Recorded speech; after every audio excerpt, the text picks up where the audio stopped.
Assalamualaikum warahmatullahi wabarakatuh. Waalaikumsalam warahmatullahi wabarakatuh. Bagaimana kabar kalian hari ini? Alhamdulillah. Ada yang galau nggak hari ini? Kalian kayaknya lagi galau nih hari ini ya. Mudah-mudahan masih sehat semua dan masih siap untuk belajar pada hari ini ya. Oke, sebelum saya mulai pembelajaran hari ini, saya mau absen dulu agar saya tahu siapa yang nggak masuk. Ya, saya mulai. Alia Malika, Amanda Nafiza, Aufa Naura, Aulia Naswa, Carlos, Indah Izzati, Edra, Galati Jagat Satrio, Ibrahim, Kevin, Kaila Putri, Lintang Murni, Muhammad Khalid Awaludin, Muhammad Arya Rahmanto, Muhammad Rayyan Akila. Oke, sip. Berarti hari ini masuk semua ya? Alhamdulillah. Terima kasih semua ya. Oke, sebelum kita masuk ke pelajaran kita hari ini ya, kita akan melanjutkan teks sejarah yang sudah kita pelajari minggu lalu. Sebelum kita mulai, kita berdoa dulu sesuai dengan agama dan percayaan masing-masing. Saya minta si Ibrahim, kalau dipimpin doanya. Sebelum kita mulai pelajaran, kita berdoa terlebih dahulu. Berdoa dimulai.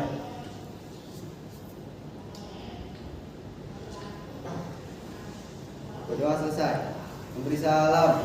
Assalamualaikum warahmatullahi wabarakatuh. Waalaikumsalam warahmatullahi wabarakatuh. Oke, sekarang kita masuk ke materi kita ya. Yang kita pelajari pada hari ini adalah mengenai teks sejarah. Ya, mungkin sudah tidak asing lagi bagi kalian mengenal yang namanya teks. Namun pada hari ini beda dengan teks sebelumnya yang sering kita pelajari. Ada yang disebut teks eksposisi, ada teks anekdot, dan hari ini kita akan belajar mengenai teks sejarah. Oke, kira-kira kalau misalnya saya tanya ke kalian, apa yang muncul di pikiran kalian ketika mendengar kata teks sejarah? Masa lalu kata Zidan. Oke, satu. Siapa lagi? Teks yang gimana Ibrahim? Tentang peristiwa yang pernah terjadi. Teks tentang peristiwa yang pernah terjadi. Oke. Nah, sekarang kita coba cek dulu kompetensi dasarnya biar kalian paham ya. Coba si Amanda, bacakan. Analisis kebahasaan cerita atau dasar sejarah. Mengonstruksi nilai-nilai dari informasi cerita sejarah dalam sebuah teks eksplanasi, lalu menulis cerita sejarah pribadi dengan memperhatikan kebahasaan. Oke, nanti dua hal ini yang akan kalian buat. Yang pertama kan kalian sudah buat tuh dalam bentuk tulisannya, sudah kan? Nah, tulisan yang kalian buat itu nanti akan kita jadikan ke dalam bentuk lisan.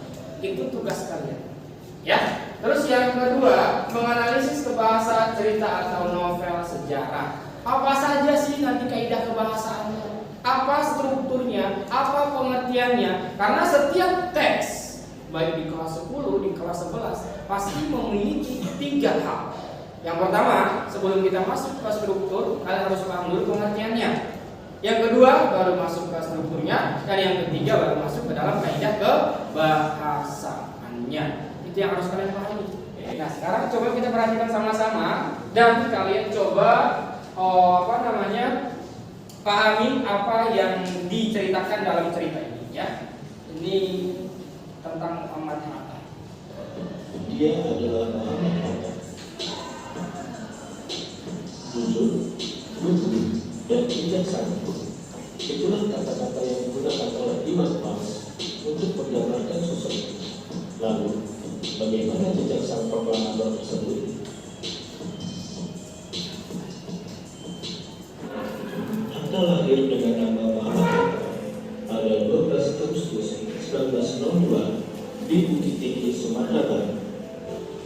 Pada tahun 1927, ia ditahan oleh Belanda bersama dengan 4 aktivis perhimpunan Indonesia lainnya. Akhirnya, pada tanggal 17 Agustus 1945, ia menjadi salah satu proklamator kemerdekaan Indonesia. Herbert Fried menggambarkan Hatta sebagai sosok administrator, intelijen, berlatih dalam ekonomi dan analisis sosial, serta manuver organisasi.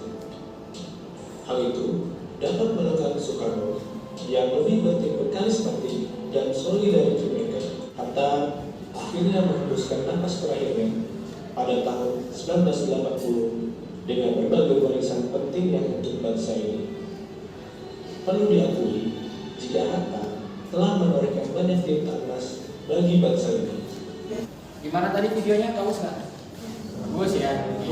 Kalau kita lihat dari sisi ceritanya, dia menjelaskan perjalanan hidupnya, bahkan tahun tanggalnya dia jelaskan kapan peristiwa-peristiwa yang dialami hingga masuk ke bagian yang ketiga yang disebut reorientasi penutup, ya, wafatnya seorang Muhammad Hatta dan apa saja peninggalan atau dampak yang kita rasakan selama kepemimpinan. Itu ya. Nah, itulah yang dimaksud teks cerita. Oke, sekarang kita lihat di sini pengertiannya, ya.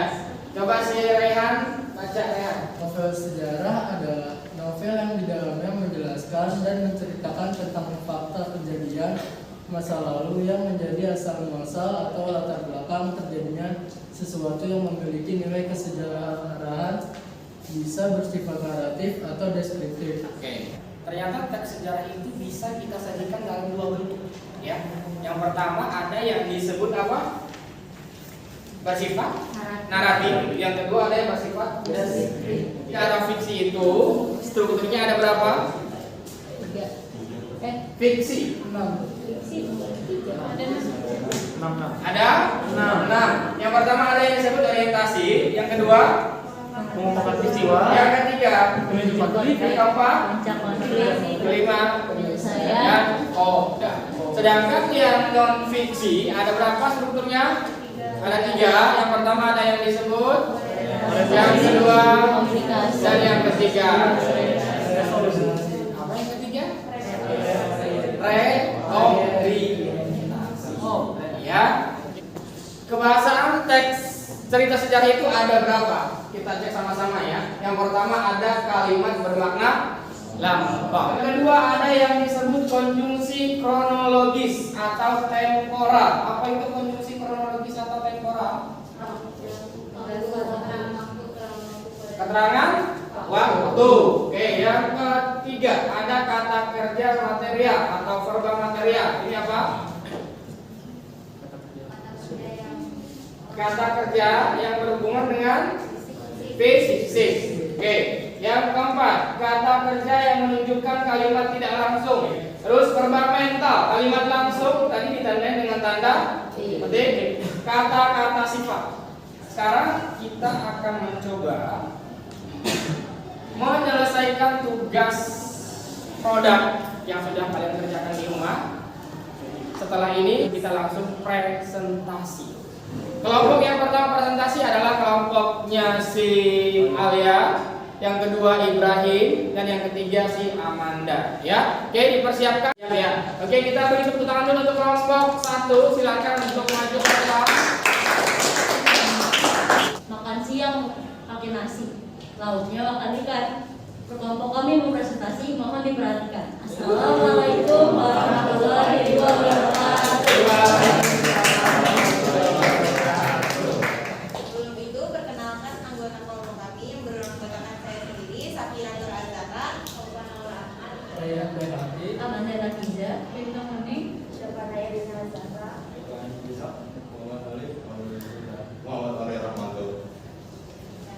Sebelum kita nayangin video, kita harus tahu dulu nih, apa sih teks sejarah itu? Nah, definisi teks sejarah akan dibahas oleh Rehan. Ya, di sini kita akan membahas tentang pengertian teks sejarah atau definisinya. Teks sejarah itu adalah tulisan yang berisi cerita, kejadian atau peristiwa yang benar-benar pernah terjadi atau berlangsung di masa lalu. Ya, setelah kita mengetahui apa itu teks sejarah, langsung saja kita berlanjut ke videonya untuk mengetahui apa sih teks sejarah itu lebih langsungnya. Selamat menyaksikan. Jenderal Purnawirawan Dr. Pugel Imam Santoso adalah Mantan Kepala Kepolisian Negara Republik Indonesia tahun 1968 hingga tahun 1971. Jenderal Dugem lahir pada 14 Oktober 1921 di Pekalongan, Jawa Tengah. Ia adalah tokoh polisi Indonesia yang cukup menandatangani Petisi 50. Dugem lahir pada masa Hindia Belanda. Selama masa kepemimpinannya, Jenderal Dugem dikenal oleh rakyat Indonesia sebagai sosok polisi yang jujur, berani, dan bertanggung jawab. Ia menjabat sebagai Kepala Kepolisian RI pada masa pemerintahan Presiden Soeharto. Saat itu, ia mengemban misi menegakkan kejujuran dalam memberantas berbagai kasus seperti kasus suap dan korupsi. Jenderal Dugem tidak segan untuk menindak kasus tersebut dan tak pandang bulu. Hingga kini, kelahiran Jenderal Dugem diperingati oleh bangsa Indonesia untuk menghormati segala jasa beliau dalam menegakkan kebenaran. Kesimpulan yang dapat diambil dari video teks sejarah yang ditampilkan adalah video teks sejarah tersebut memiliki berbagai kaidah kebahasaan seperti yang sudah disampaikan. Di antaranya verbal material, kata sifat, kata temporal, konjungsi temporal, kalimat tidak langsung, verba mental. Terdapat pula nilai moral dan nilai sosial serta video teks sejarah tersebut termasuk ke dalam jenis teks sejarah biografi. Dari video yang telah ditampilkan, kita bisa mengambil banyak nilai kehidupan dari Jenderal Dugem dengan sifat rendah hatinya, kesederhanaan beliau, dan ketegasan beliau dalam meminta para pelaku pelanggar hukum tanpa pandang bulu. Seseorang dengan bintang 4 di pundaknya serta tongkat komando Polri di tangannya tidak semata-mata membuat Jenderal Dugem menyalahgunakan kekuasaannya. Dengan dia turut mengatur lalu lintas di jalan dan tidak menggunakan aset negara untuk kepentingan pribadinya, membuat Jenderal Dugem menjadi Kapolri yang didapatkan oleh masyarakat. Berbagai kasus yang beliau tangani hingga kasus yang menyebabkan beliau dipisahkan ini, dia lakukan tulus karena ingin membantu para korban di peradilan dari para pelaku kejahatan. Ada yang ingin ditanyakan?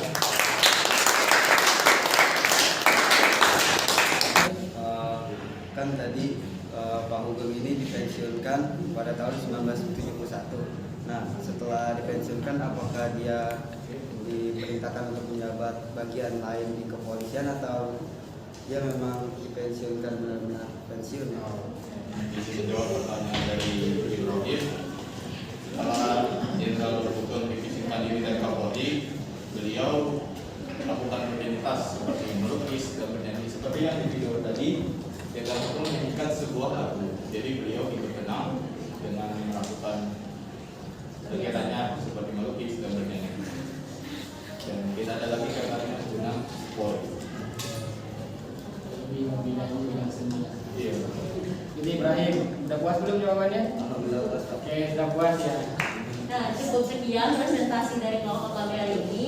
Jika ada salah mohon dimaafkan, jika ada rasa mohon diungkapkan. Ya. Nah, jalan-jalan ke Amerika, pulangnya beribu time.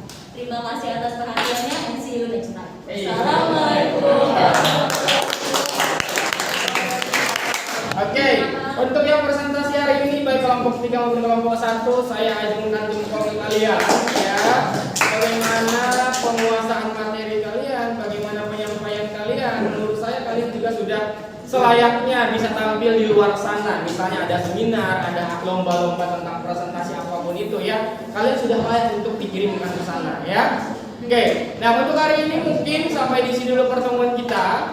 Bagaimana menurut kalian pembelajaran hari ini? Memuaskankah? Memuaskan ya. Alhamdulillah berarti terlihat dari hasil presentasi kalian sebenarnya ya, sangat amat memuaskan ya. Jangan lupa bahwasanya teks sejarah itu harus memiliki nilai-nilai apa tadi? Kesejarahan yang diangkat dari peristiwa sejarah, baik dia cerita fiksi maupun non fiksi. Oke ya, sampai di sini dulu pertemuan kita hari ini. Namun sebelum kita tutup, saya minta satu orang untuk berdoa agar apa yang kita pelajari tadi bisa nyampe di otak kita ya, tidak mudah untuk melupakan tadi. Semoga juga bermanfaat untuk kita selanjutnya ya. Saya minta Ihsan yang berdoa. Untuk menutup pelajaran kita hari ini, baiknya kita berdoa.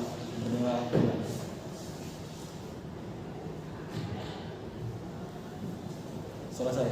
Yang bisa